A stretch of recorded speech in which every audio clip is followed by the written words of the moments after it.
And then he said he's asking for how much? $50,000. $50,000. Yo, how we doing? We vibing? We cooling? I hope so. Don't know if I ever did a video like this. It ain't like I got 1,000 videos, so I'm gonna assume I have it. We got create a visual venture. Deleted websites the internet tried to hide. Let's get into it, man. From a website that held an animal hostage to a man who ran illegal medical experiments on people and live streamed it, these are deleted websites the internet tried to hide. We'll start with the least to the most shocking. The goal, guys, is 2.5 million subscribers by the end of 2026, so it would mean the world if you subscribe, and I will do the best that I can to put out the best videos for you. I'm Visual Venture, and you are awesome. AscendanceBiomed.com. This website promised something people thought was impossible. It claimed it could cure deadly diseases at very low cost, but the medical community thought it was a threat to public health, so they tried to shut it down before people risked their lives for these miracle cures. But taking it down wasn't going to be easy. The site was created by Aaron Trawick. He was the CEO of a startup called Ascendance Biomedical. Aaron said his company could create cheap cures for incurable illnesses like cancer, and he was going to do it using gene therapy. Basically, gene therapy is a way to treat disease by changing a person's DNA. In gene therapy, doctors are basically hacking the DNA of a living human. Using genetically engineered retroviruses called vectors, scientists infect human cells. Approved gene therapy could cost as much as $850,000. Aaron claimed he could do it for under $10,000. All people had to do was visit AscendanceBiomed.com and join a waitlist. For a lot of people with life-threatening illnesses, it sounded like a dream come true. But once people looked closer, they saw the red flags. For starters, Aaron had no medical training. All his treatments were not approved by the FDA, so there was no proof they were safe. But Aaron didn't seem to want FDA approval. He once said he wanted to create medicine in a way that wouldn't require him to butt up against the FDA's walls, but instead walk around them. He only wanted to prove his treatments worked so he could sell them. To do that, he needed someone willing to be the test subject. That person was a man named Tristan Roberts. Tristan was living with HIV. He came across the Ascendance Biomed website. He listened to Aaron's promises and he believed them. So Tristan signed up to become the first test subject. When the day came, he showed up for his treatment. Aaron streamed the entire process on Facebook Live. We do not advise that anyone watching this video do what is about to be done here. People were fascinated. The video was viewed more than 20,000 times. At that point, Ascendance Biomedical was no longer just a website. It was running a public medical experiment. Doctors and scientists reacted immediately. They warned that unapproved gene therapy could make things worse. It could even be fatal. They began pushing to shut the website and the company down. Meanwhile, the internet was waiting to see if the treatment cured Tristan. If it did, thousands would probably sign up. Weeks later, Tristan took a blood test. The result was not what he wanted. The first round of Tristan's gene therapy didn't work, but instead of going back on his FDA-approved meds, Tristan flew to Jacksonville, Florida to try a modified dose. The treatment failed. Tristan still had HIV. But Aaron treated the failed experiment as a joke. He told Tristan, "At least we didn't kill you." Then he moved on to the next public experiment. By February 2018, Aaron... What you mean you at least didn't kill me? You could have gave me something worse. And then you just play it off like... Gotta have more respect for yourself, man. I'm telling you right now, I'm not even finna go for that. I trusted you with my life, and you're playing with it. Okay.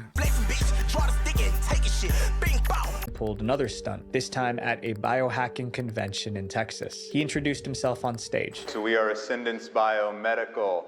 My name is Aaron Trawick, CEO, Andrea Sturmer, lead researcher. Then Aaron claimed he had herpes. In front of a live audience, he treated himself with an experimental treatment. He believes in what he's doing at least enough to test another gene therapy, this one for herpes, on himself at a biohacking conference. Aaron's stunt made headlines. More people discovered his website. Some even paid $35 to join a waiting list for Ascendance's unregulated therapies. That alarmed the medical community. Every new sign-up meant more lives at risk. The FDA issued a warning. The sale of these products is against the law. FDA is concerned about the safety risks involved. Scientists continued to speak out. Medical experts warned the public.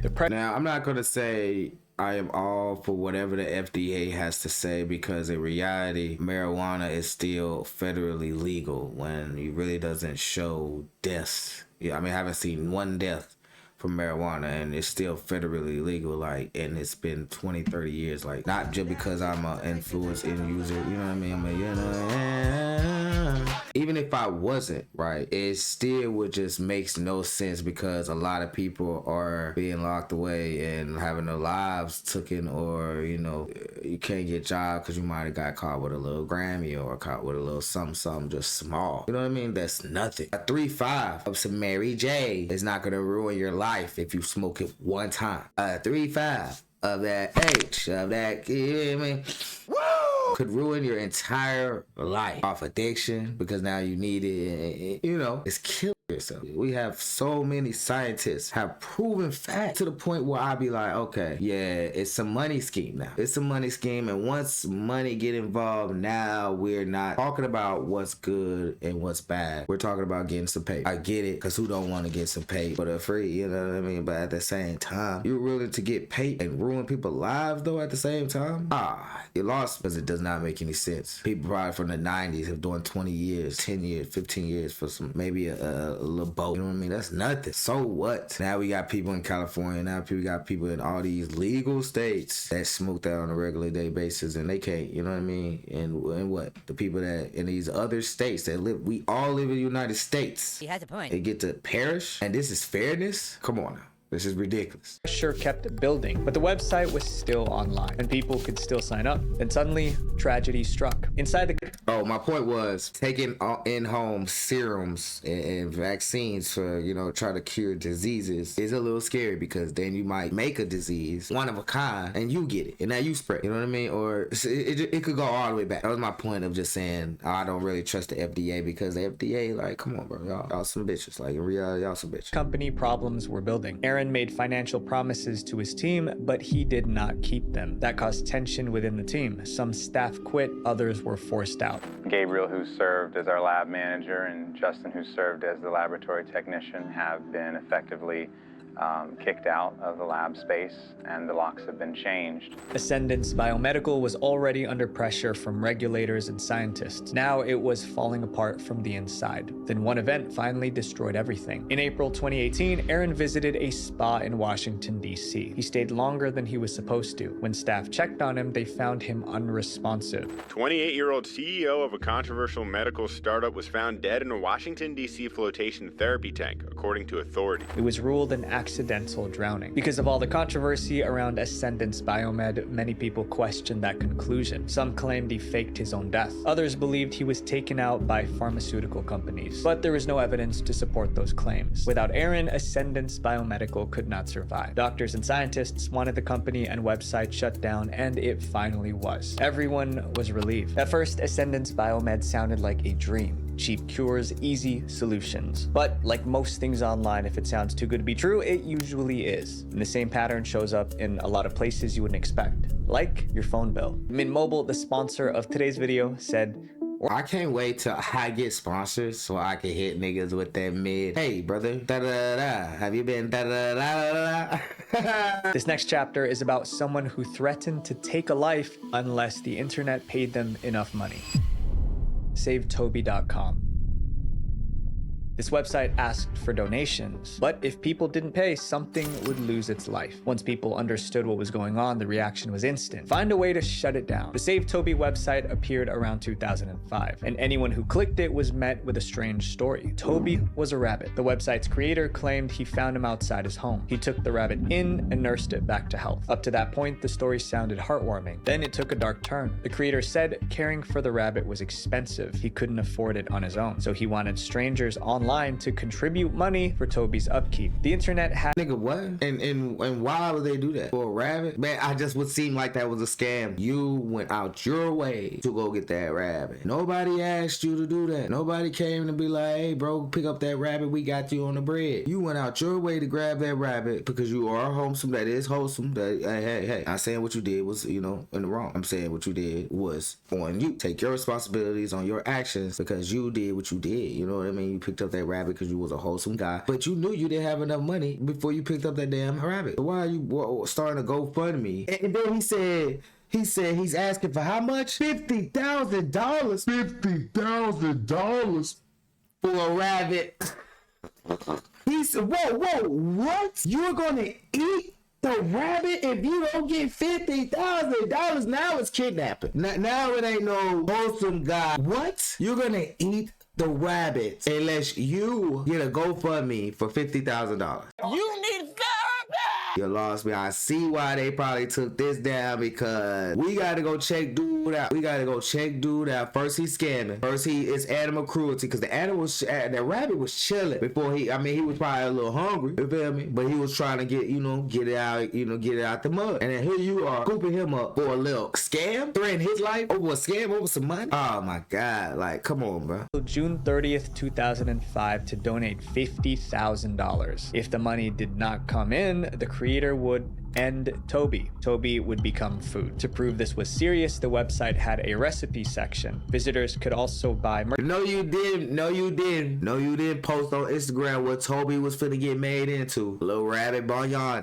Ain't no way you did that. merchandise. For example, a baseball cap with a rabbit silhouette. Every purchase was framed as a way to save Toby. Crazy as it sounds, it worked. People started donating, but by the end of the story, many of them would regret that decision. This happened in 2005 when social... 2005? Lord, am I just a dumbass, or I'm just too genuine to really scam people, or just think of the stupidest scam and actually try it? Because did y'all even have proof the rabbit was real? It could have been a raw picture from Google, and it worked. Oh my, $50,000. I wouldn't even say it was a joke, because it's a dark joke, but it's damn near like, let me see if these dumbasses would actually give me $50,000 for a plain threat to a rabbit that I might make stew out of, even though actually rabbits are made, like, people eat rabbits on a regular day basis, so technically he ain't really, kind of doing something that's unhumane. The way he introduced his message, it seemed like you're sick and twisted and shit like that, so FBI, open up! But it worked.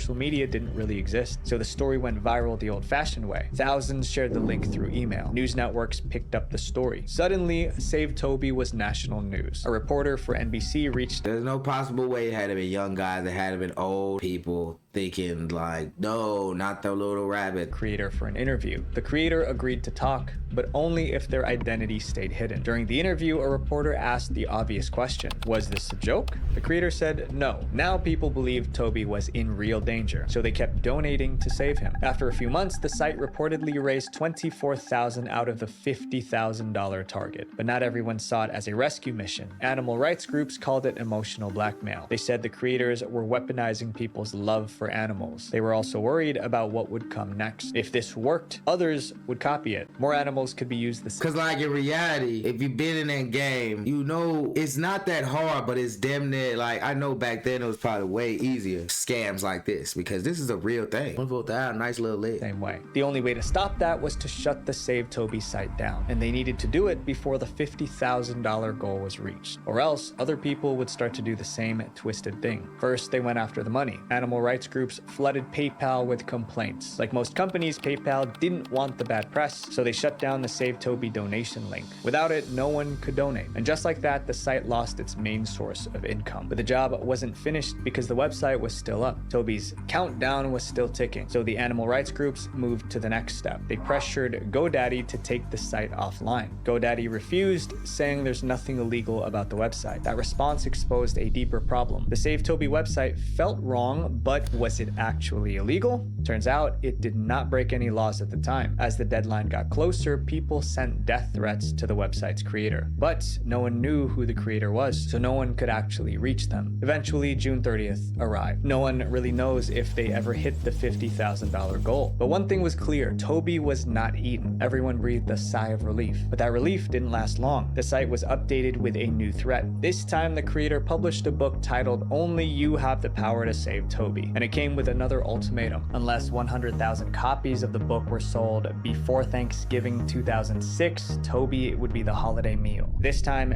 fewer people believed them. The book barely sold. Thanksgiving came and went. Nothing happened to Toby. Then, in December that year, the Save Toby domain was sold. Those who bought the domain made an announcement: Toby has finally been saved. Board.com has taken over the SaveToby.com website and saved Toby from certain death. After that, the site was was deleted. Animal rights groups were relieved. They indirectly contributed to bringing down the site, and they hoped no one would try this again. The story should have ended there, but it didn't. Later, someone came forward with a strange claim. They said they saw a disclaimer at the bottom of SaveToby.com before it was taken down. It read, "Note, this is a joke. Please only donate to buy gear to help support SaveToby.com." Not everybody saw it, but if it was really there, it means the threat was never real. However, the PayPal link on the site was real. To this day, no one knows who was behind SaveToby.com. They took the money and vanished, and no one has ever been able to track them down. This next website was one of the largest criminal databases ever built. WeLeakInfo.com.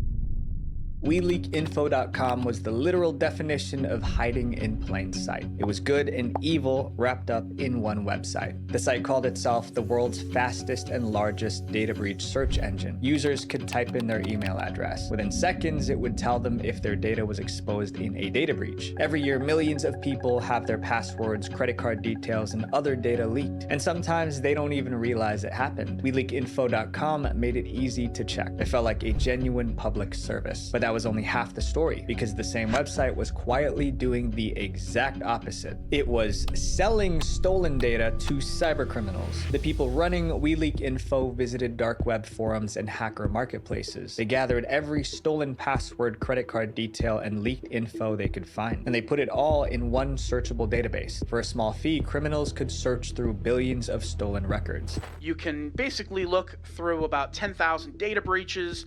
There's about 12 billion indexed records, names, email addresses, phone numbers. Criminals could use the data for crimes like identity theft, and access was so cheap. Nowadays, access as of right now is about $2, so 24 hours for $2. An ordinary person could use this website to check if their own data was at risk. At the same time, a criminal could use it to find someone's personal information, then hunt for their target. By 2019, law enforcement started to connect the dots. Police in the UK were tracking cybercriminals. During their investigation, one website kept appearing, WeLeakInfo. That raised alarms. Investigators realized the site was not just connected to these cybercrimes, it was the center of them. The FBI needed to take down the site. To do that, the FBI teamed up with police in several countries. I mean, we're talking about Netherlands, Germany, UK, US, and Ireland.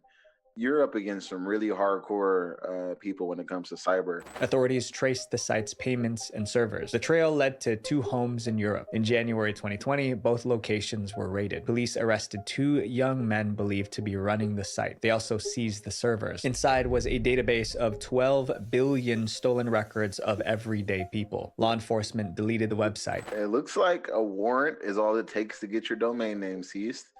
And for it to be in custody of the federal government. Anyone who tried to visit the site saw one simple message. This domain has been seized. For many victims, that felt like justice. But shutting down the site was only the beginning. When authorities seized the servers, they found more than stolen data. They found customer records that included a list of people who paid for access to the stolen data. These buyers were probably cyber criminals. Police began arresting people who purchased people's stolen data from the website. The truth was now impossible to ignore. A website that claimed to protect people was actually fueling the worst cybercrimes online. This next chapter is about an app that thousands of men desperately wanted destroyed. But isn't it still websites just like that, data breach and stuff like that? Credit Karma or something like that. You can see if your data's out there and they still, hey, you know what I mean? They be selling, you know, your data and stuff like that. So I don't know. I don't know how if they even cracking down on that. Maybe that was just one off because they wasn't in control of that. LuluVise.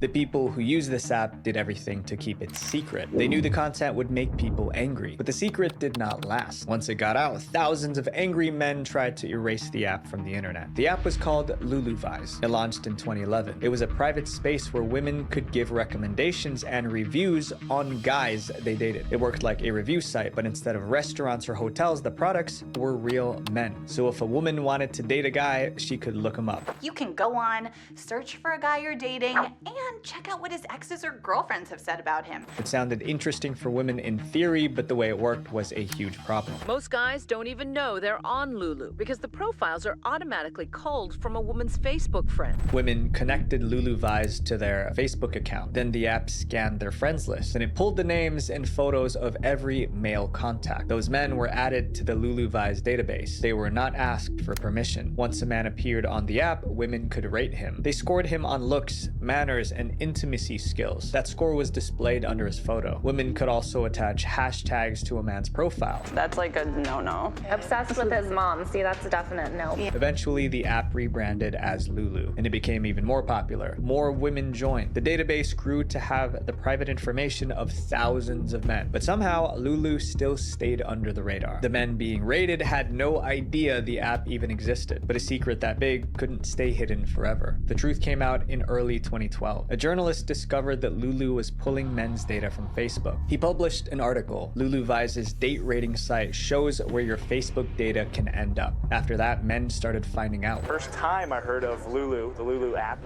my roommate told me, and she was like, oh, you know, you're on this app called Lulu. In one case, a man found out during his date. His date opened the app on her phone and read his bad reviews to him. Many men tried to download the app. They wanted to see what was being said about them, but they couldn't get access. If the app detected a male user, it blocked them. They'd get a message saying, hey dude, you're a dude, you can't come to Lulu. Men couldn't see their ratings. They couldn't respond. They couldn't remove themselves. The lack of control drove the backlash, so the men started an online campaign. Some wrote blog posts. Others complained on podcasts. No, could be a bitter ex. This is a bitter ex. One man even launched a petition calling it cyberbullying. Despite the criticism, Lulu kept growing. It expanded into new countries. That decision turned out to be a fatal mistake. They underestimated how men in other parts of the world would respond. Lulu first expanded into Brazil. In its first week alone, the app received 5 million visits. But that rapid growth created a new crisis. A Brazilian law student named Filippo found out he was being raided. Instead of just complaining, he filed a lawsuit. The Brazilian government launched an investigation. Then, in December 2013, the founder of Lulu received a call. Unfortunately, on Christmas Eve of 2013,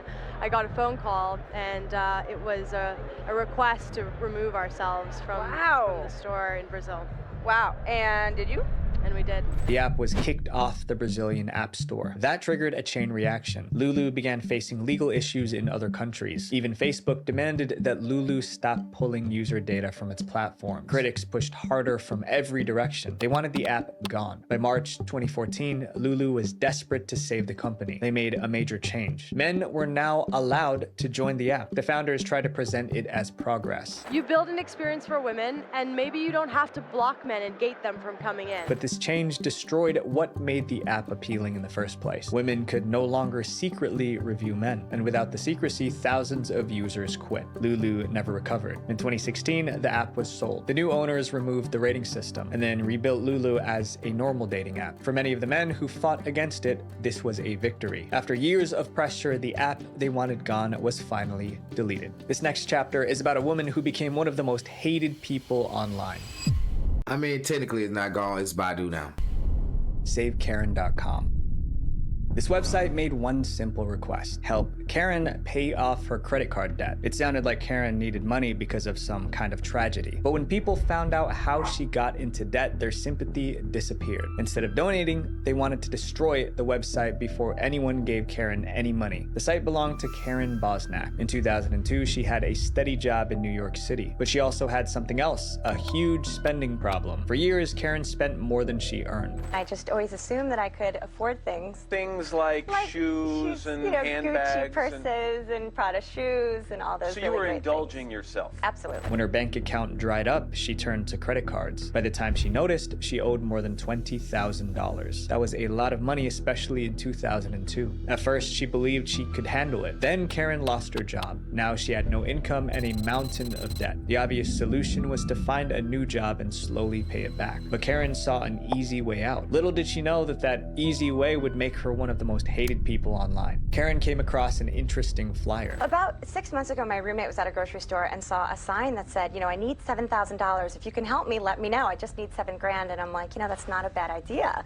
She decided to take that concept and use it for herself. Karen built a website called SaveKaren.com. She wrote this on the homepage. I have this huge credit card debt and I need $20,000 to pay it off. So if you have an extra buck or two, please send it my way. She even broke down the math. All I need is $1 from 20,000 people, or $2 from 10,000 people, or $5 from 4,000 people. There was also a live tracker, so users could watch the debt shrink with every donation. Karen shared the link with friends. Friends passed it along, blogs picked it up. The site gained so much attention that it reached national television. The producers of the Today Show invited Karen on. During the interview, she spoke about the hate she was receiving. I mean, in a way, it hurts my feelings because I think my website is very fun, it's lighthearted, and some people are mean and they put really slanderous comments on there. In retrospect, maybe going on TV was a mistake. Millions of people visited her site almost overnight. The reaction was divided. Some appreciated Karen's honesty. She didn't lie about how she got into debt. Others saw her request as pure entitlement. They felt Karen was asking strangers to fix her own mistakes, and they were not going to allow it. The backlash started with emails. People sent insults and threats, but critics didn't stop there. They wanted to stop the donations completely, so they came up with a new plan. They created counter websites. One was called Don'tSaveKaren.com. Another was SaveKarenNot.com. These counter websites directed potential donors to established charities such as the Red Cross. They said if people wanted to help, they should support real causes, not someone who overspent on luxury items. One comment read, "Why should anyone save this girl from her own debt? I am disabled and can't afford anything and receive no help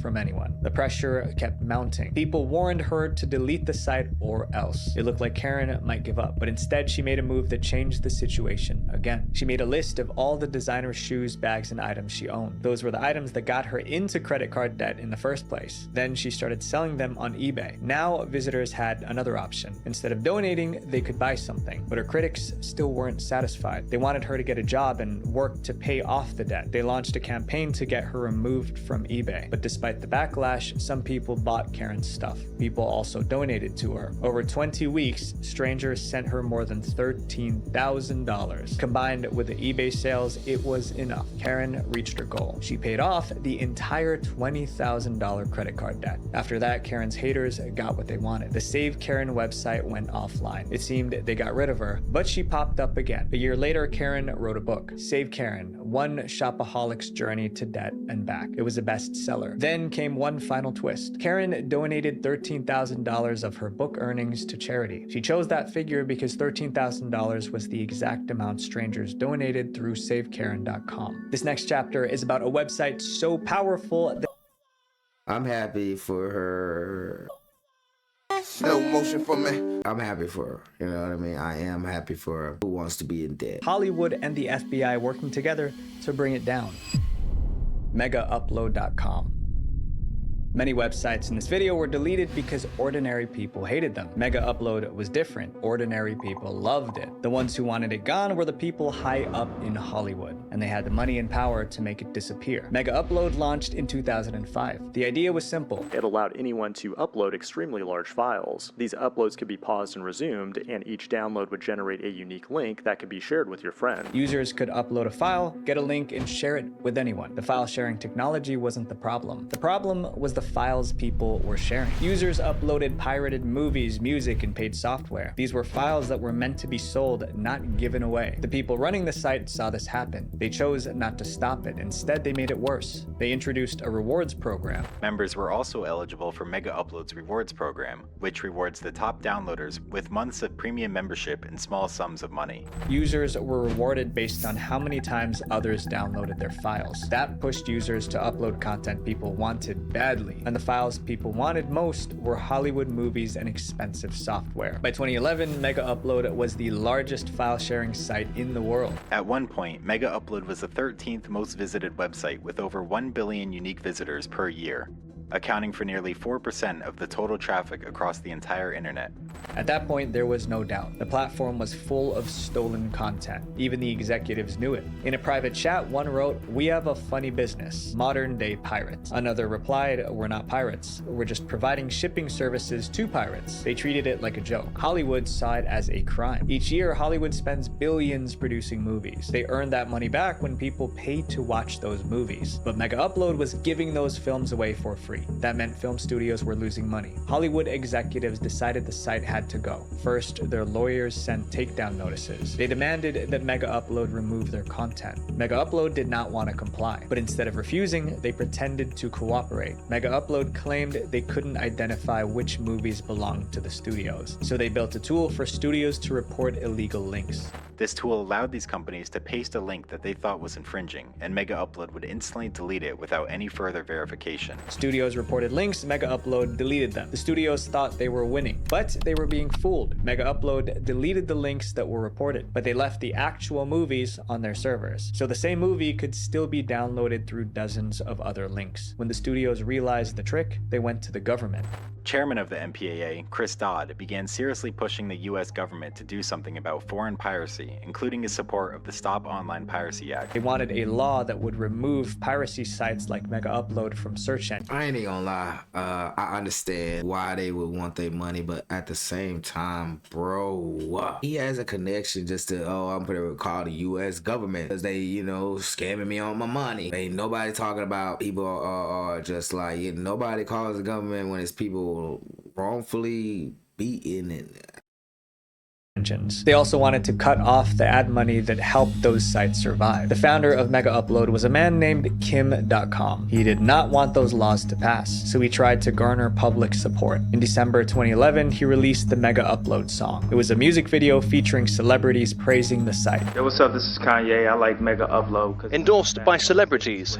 Hey, I'm Alicia Keys, and I use Mega Upload. The PR campaign worked. People spoke out against laws that targeted sites like Mega Upload, and those laws shutting it down did not pass. It seemed like another victory for Mega Upload, but behind the scenes, a bigger move was already in progress. Hollywood studios reached out to the FBI. Piracy was already a federal crime in the United States. Mega Upload knew that, so they had a cover story. They called themselves an online storage and file delivery service. They claimed they could not control what users uploaded. It was a convenient excuse. There was only one way to shut Mega Upload down. The authorities needed to prove that the site was deliberately profiting off of stolen content. So FBI agents spent years gathering evidence. They monitored Mega Upload executives' email. By January 2012, they had enough. They could prove that the site was designed to profit from piracy. Agents moved in. The US Justice Department shut down the site for allegedly violating piracy laws and costing copyright holders more than $500 million in lost revenue. Shutting down the site was step one. They also went after the people behind it. Kim.com was living in New Zealand. Police raided his mansion and arrested him. They've been arrested on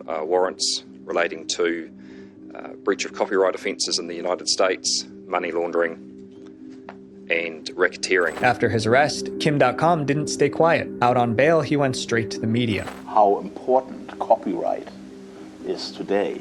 The fact that they used the NSA and PRISM to spy on me. The massive raid that happened here, He accused powerful people of trying to destroy him and his site. This is a power play. These are people who are high up in the executive who said, we are going to use every weapon in our arsenal to destroy this guy. A corner of the internet rallied behind him. A group of hackers even tried to retaliate. Hackers have launched cyber attacks in retaliation for the arrest, causing websites, including those of the US Justice Department and FBI, to be shut down. But the sympathy and cyber attacks changed nothing. Hollywood wanted Mega Upload deleted, and they succeeded. Mega Upload was gone for good. These websites were deleted, but not before they ruined people's lives. My friends, if something online requires your money, your data, or your trust, slow down before you give it.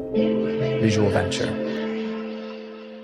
That bit with butts, and I ain't gonna lie, that bit with butts with Visual Venture. Definitely gonna be in tune. We're gonna leave a like on that motherfucker, you know what I mean? Bing, type shit. Yeah, man, that was a great video. I know I got a little ill at the end. And Hollywood just happens to know the FBI, happens to get in touch with the FBI, yeah. And they can be able to move powerful moves and have them, make them, that's their first priority, because they probably bring in a lot of money. Shitty, but whatever. But have a great day. See you till next time. Peace. But